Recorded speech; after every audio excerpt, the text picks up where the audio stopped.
आणत नाहीत, तर त्यांनी या निर्णयात कृतीतून दाखवून दिलं आहे. त्यामुळे मुख्यमंत्री महोदयांच्या अनुषंगानं त्यांनी हा घेतलेल्या निर्णयात सकल पालखी सोहळ्यांनी स्वागत केलं आहे. वारकरी संप्रदायामध्ये अनेक मोठ्या प्रमाणात त्याचं स्वागत झालं आहे.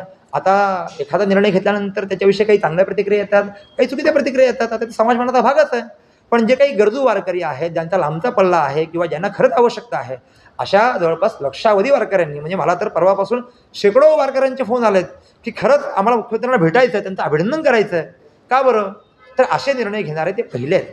आणि मुळात मला एक गोष्टीचं कौतुक वाटतं, आनंद वाटतो की मुख्यमंत्री महोदयांचं नाव काय आहे? एकनाथ. खरं तर त्यांनी आपलं एकनाथ हे नाव देखील ते संत विचारांचे पाईक आहेत हे त्यांच्या या कृतीने दिसतंय. त्यामुळे मला वाटतं की बाबांना बोलणाऱ्यांना बोलू दिलं पाहिजे. आपण मात्र आपलं काम करत गेलं पाहिजे. कारण की बोलणाऱ्याला त्याला काहीतरी प्रत्युत्तर देत बसण्यापेक्षा आपण कृतीतनं काम दाखवलं पाहिजे. आणि या सगळ्या सेवांसोबतच हे तर म्हणजे रस्ते झाले, बाकी मूलभूत सुविधा सगळ्या झाल्या ज्या त्या वारकरी घटकांनी मांडल्या, पण त्यासोबत हा विसर्जित अनुदानाचा विषय सुद्धा. का बरं? तर हा सगळे सरकार महायुतीचं अध्यात्माचं सरकार आहे. अध्यात्म प्रथम. का बरं? तर अध्यात्म संस्काराची बीजं पेरतं, अध्यात्म आपल्याला काही मूल्यांची बीजं पेरतं. अध्यात्म म्हणजे काय? समर्थ रामदास स्वामी मला एक वाक्य आठवतं, ते असं म्हणतात की सामर्थ्य आहे चळवळीचे, जो जो करेल तयाचे, परंतु तेथे म्हणजे तेथे अधिष्ठान कशाचं पाहिजे? तर तिथे मला वाटतं की अध्यात्माचं अधिष्ठान पाहिजे.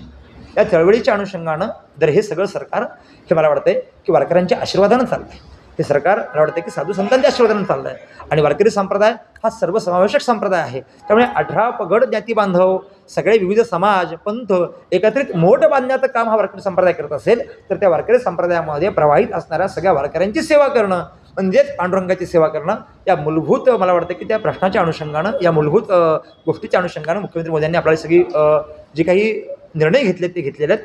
आणि यासोबतच शिवसेना धर्मवीर आध्यात्मिक सेनेच्या माध्यमातून यातनं जर काही सुटलं असेल तर वारकरी पायी चालतो, पायांना भले भले मोठे मोठे फोड येतात, पाय सुचतात, त्याच्याकरता कापडी पुढे देणं असेल, छत्री असेल, रेनकोट्स असेल, औषधोपचार असतील, चालून चालून पाय दुखल्यानंतर बाबा वृद्ध वारकरी आहेत, त्यांचे पाय दाबण्याकरता काही फिजिओथेरपिस्टच्या ठिकाणी असतील, काही मशाज यंत्रणं असतील, फराळ असतात, अशा अन्य मूलभूत सुविधा आहेत, त्या सगळ्यांची देखील त्यांनी उपाययोजना केलेली आहे. त्यामुळे बाबांनो, याची अधिक चर्चा करण्यापेक्षा फक्त मला गरजेचं वाटलं की कुठेतरी लोकांमध्ये चुकीचा मेसेज देण्यापेक्षा आपण हे समोरून ही भूमिका मांडली पाहिजे.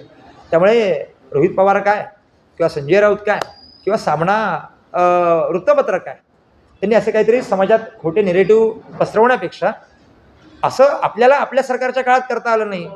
ते मुख्यमंत्री एकनाथ शिंदे साहेबांनी महायुतीच्या सरकारमध्ये हे निर्णय घेतले. त्या बैठकीला उपमुख्यमंत्री आदरणीय देवेंद्रजी फडणवीस उपस्थित होते, आदरणीय सोलापूरचे पालकमंत्री आदरणीय चंद्रकांतदादा उपस्थित होते, 7 ते 10 पालख्यांचे प्रमुख मान्यवर उपस्थित होते, अनेक पंढरपुराच्या संत परंपरेचे वंशज उपस्थित होते. त्यामुळे कृपया आपण असे काहीतरी गैरसमज पसरवण्याचा प्रयत्न करू नये. हा अत्यंत महत्त्वाचा आणि उत्तम निर्णय आहे. आणि मी प्रसारमाध्यमांना पण विनंती करणार आहे की बाबांनो, तुम्ही वारीमध्ये या, आपण पहा की वारकऱ्यांच्या चेहऱ्यावरती एक स्मितहास्य असेल. का बरं? तर खऱ्या अर्थानं सरकार हे छत्रपती शिवरायांचा विचार करून, छत्रपती शिवाजी महाराजांच्या विचारांवरती, बाल शंभूराजे अर्थात छत्रपती धर्मवीर संभाजी महाराजांच्या विचारांवरती त्यांनी ही जी कृती केली ती सगळी कृती करण्याकरता ते प्रयत्नशील आहे. म्हणजे एक फक्त उदाहरण तुम्हाला म्हणून सांगतो मी की धर्माचा, हिंदुत्वाचा, सकल संप्रदायांचा, वारकरी संप्रदाय तर मुख्य आहेत, पण त्यासोबत अन्य जेवढे काही संप्रदाय आहेत त्या सगळ्यांचं रक्षण केलं पाहिजे. ही शिवरायांची भूमिका, शिवाजी महाराजांची भूमिका धर्मवीर संभाजी महाराजांनी पुढे घेऊन गेले. आणि त्याच भूमिकेवरती मला वाटतं की आपलं सरकार चाललं आहे. का बरं? तर भूतकाळामध्ये आपल्याकडे अनेक सनदा भेटतील तुम्हाला की त्याच्यामध्ये तुकोबाराय असतील, चिंचवडचे देव महाराज असतील, अगदी पाडगावचे मोनीबाबा आहेत, समर्थ सज्जन रामदास स्वामी आहेत.